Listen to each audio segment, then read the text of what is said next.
Many believe that Christmas is just about lights, gifts, and family gatherings. A time to celebrate, laugh, and share. But don't be mistaken. These joyful dates also hide a dark side, a paranormal side. Amid the laughter, there are tales, horror stories that arise precisely on nights like these. Do you want to hear them? My name is Stephen. Let's begin.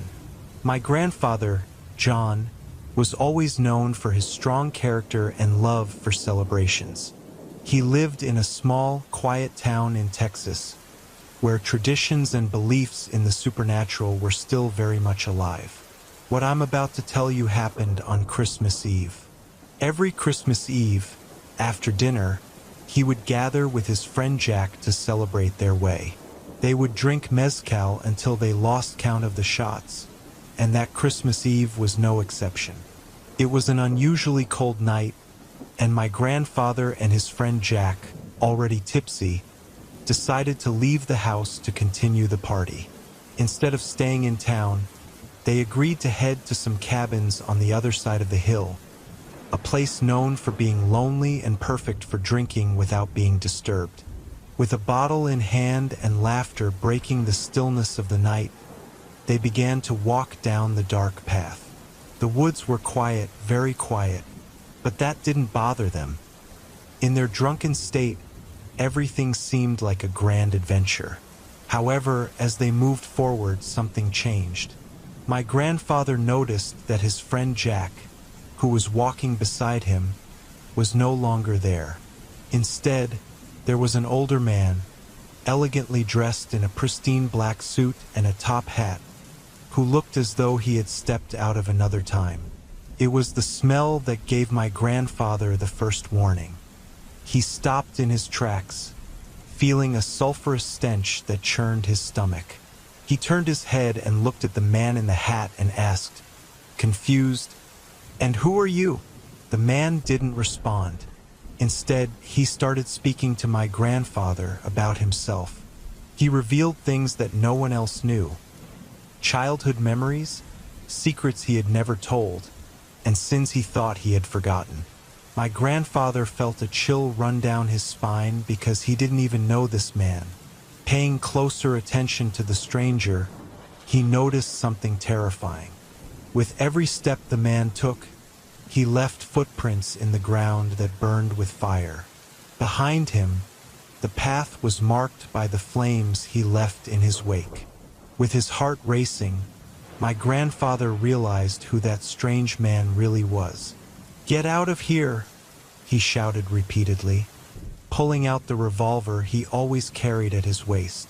Without thinking twice, he aimed at the man's chest and fired 1, 2, 3 times, emptying the gun's chamber. But the man didn't even flinch. Instead of falling dead, he burst into laughter that echoed through the woods. Terrified but stubborn as always, my grandfather pulled out the knife he kept in his jacket and charged at him. But before he could stab the man, he was halted with a single hand and struck in the chest, leaving him breathless.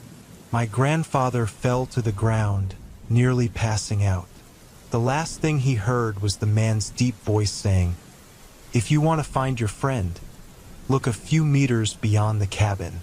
When my grandfather looked up, the man began to disintegrate as if he were made of burning ashes, scattered by the wind. Steeling himself, my grandfather got up and stumbled toward the spot the stranger had pointed to. There, lying on the ground, he found his friend Jack.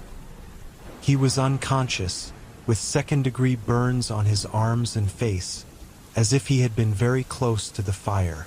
My grandfather carried him back to town at dawn.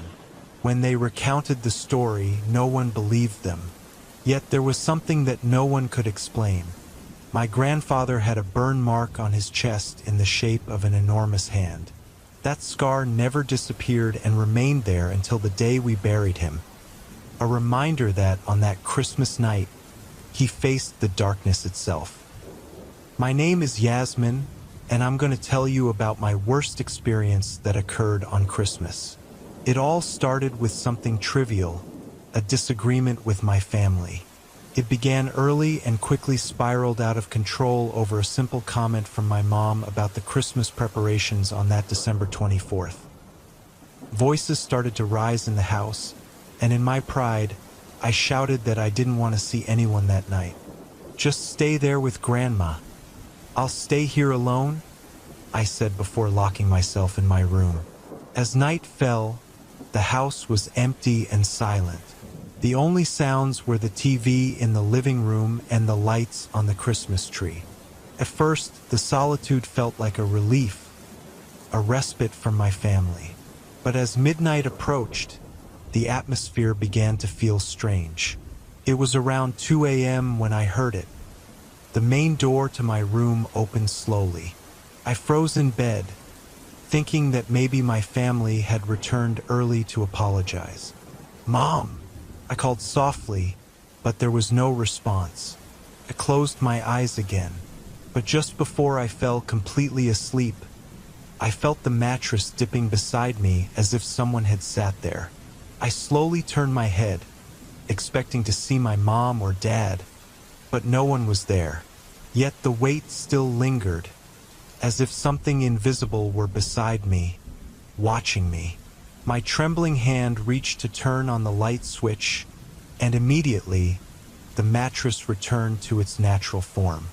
I watched as it lifted, as if someone had stood up. I didn't know whether to feel relief or more fear.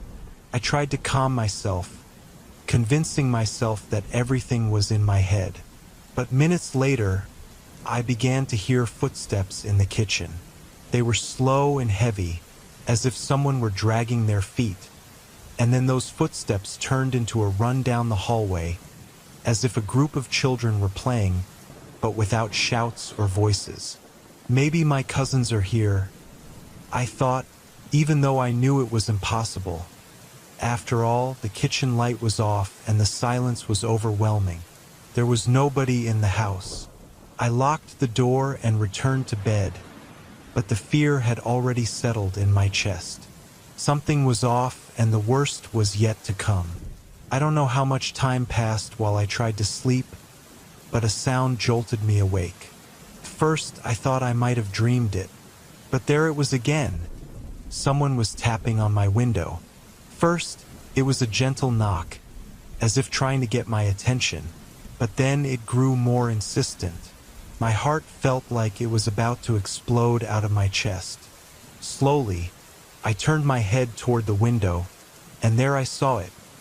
A tall, thin, dark figure standing on the other side of the glass. Its body was completely black, like a solid shadow, with no face, eyes, or mouth, only darkness. I wanted to scream, but fear rendered me mute. The figure lifted a hand and began banging the glass harder. The window vibrated but didn't break. I covered my head with the blankets, trembling like never before, shutting my eyes and praying it was all a dream. When I finally gathered the courage to look again, it was no longer outside. It was inside my room. The figure stood motionless in a dark corner, emitting no sound, but its presence was terrifying. I felt as if it were calling to me, not with words, but with something deeper, as if it were reaching into my mind. I tried to move, but my body was completely paralyzed. All I could do was stare at it. The darkness enveloping it seemed to fill the entire room. I bolted out of my room and out of the house. The cold December wind hit me, but I found solace when I saw several neighboring families outside, drinking and setting off fireworks. A neighbor my age saw me and greeted me, asking if I was all right. She noticed my pale face, but I told her I had just had a nightmare. She kindly escorted me back to my house to grab a sweater and some pants because I had come out in shorts. She took me to her house and they offered me food. I didn't return home until dawn, and when my family arrived, I apologized to them. Audience, that was the scariest Christmas of my life. Good night. Before we move on to the next tale, if you're enjoying my content, Please leave a like and comment on what time you dare to dive into these horror stories. Now, without further interruptions, let's continue with the next story. I will never forget the Christmas when, as a young child, I woke up in the middle of the night because I wanted to see Santa Claus. There was something magical about the idea of catching him leaving presents under the tree, and that night, I couldn't resist the temptation. It was an old house with tall ceilings and an atmosphere that, while warm, always seemed to hold secrets. My grandfather lived with us. It was his house until he passed away several years ago. I didn't remember him well, but I knew everyone spoke of him fondly. A robust man with a large belly, thick white beard, and gray hair. On that December 24th, filled with the excitement of Christmas, I woke up around 3 a.m. The silence reigned in the house, and I decided it was the perfect moment to sneak downstairs and spy on Santa, as I could hear noises in the house. I carefully descended the stairs, trying not to make a sound. The living room was illuminated only by the Christmas tree lights and that classic melody. I approached the tree, but to my surprise, there was nothing underneath. Not a single gift. I felt confused as I heard footsteps in the house. I stood still and suddenly, I caught a glimpse of movement out of the corner of my eye. A robust shadow quickly crossed the hallway connecting the living room to the dining room. It was tall and wide, as if it belonged to a large man. My first thought was, "It's Santa! It's Santa Claus!" Excited but nervous, I stayed where I was, waiting for him to appear. The shadow continued to pass by time and again, but one time it came closer to the tree. My hands began to sweat as my eyes followed the movements in the darkness. Suddenly, I heard a whisper, my name. Someone was calling me from the dining room. I turned slowly, and there I saw him. A very chubby man with a white beard and slender gray hair. He was dressed in simple clothes, not the red suit I expected, but his smile was warm and familiar. My heart leaped with joy. "It's Santa! It's Santa Claus!" I thought, but then I remembered what my parents always told me. If you see Santa Claus, he won't bring you gifts.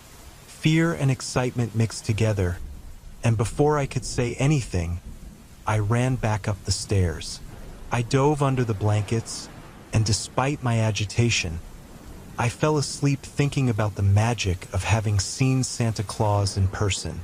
The next morning, as we opened the presents that were now underneath the tree, I told my parents what had happened. I said that I had seen Santa Claus, that he was a big man with a white beard and gray hair, and that he had smiled at me from the dining room. I also described what he was wearing. My parents stopped laughing. Their faces turned serious, and for a moment, they didn't say anything. I didn't understand why. They only nodded and said that maybe it was indeed Santa. Years passed, and that night remained a magical memory of my childhood. But when I turned 16, my mom showed me a photo that left me stunned. It was an image of my grandfather from when he lived with us. He was big and robust, with a white beard and slender hair, just like the man I saw that Christmas. "That was your grandfather, son. He passed away a month before Christmas, and you were a year old. Maybe you don't remember him," my mom said. In that moment, everything came back to me. The whispers, the shadow, and that warm smile. It wasn't Santa Claus I saw that night. It was my grandfather who had died. Every December 24th, when the family gathers to have dinner, there's always a moment when my Uncle Michael tells a tale. The whole family listens attentively to the same story he recounts every year. The children listen wide-eyed while the adults, even though they know it by heart, can't help but feel a chill. This is the story of the scariest night I lived through. It started on Christmas Eve at my maternal grandparents' house.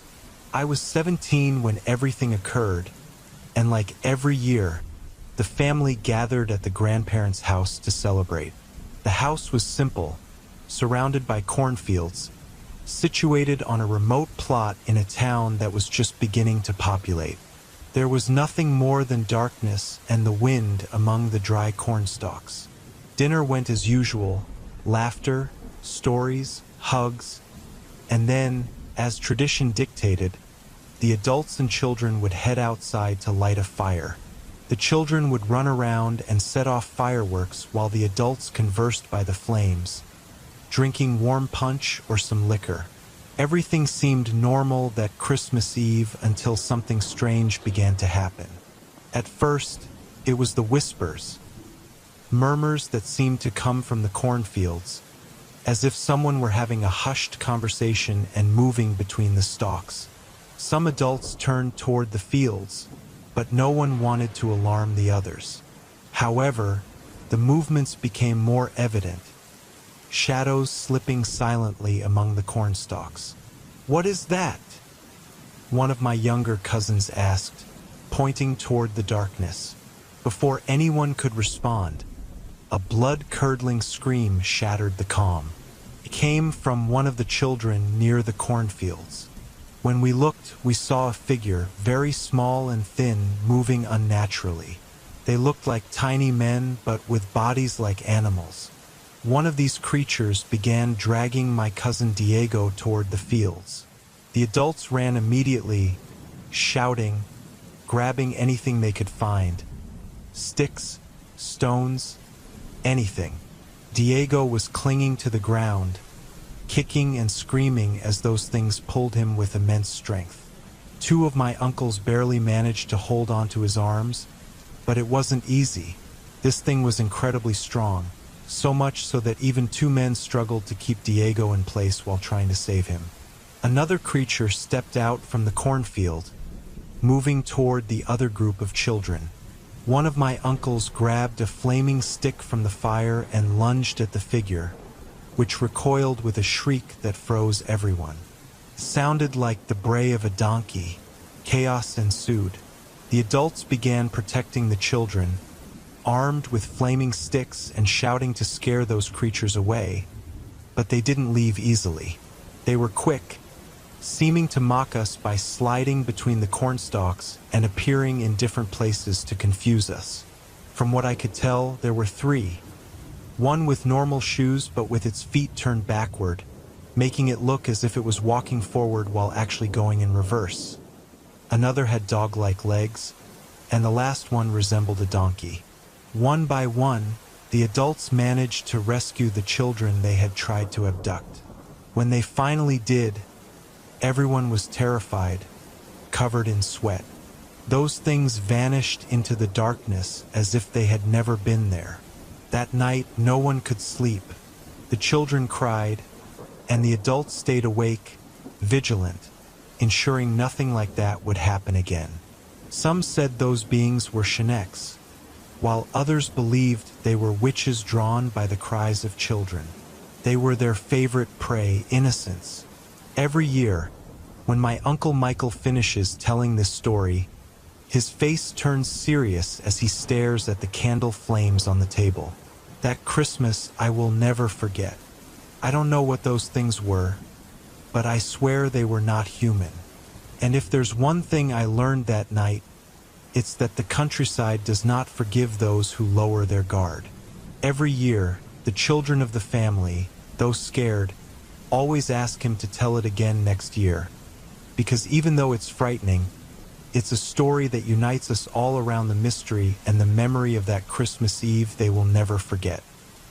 Thank you for listening to these chilling Christmas tales.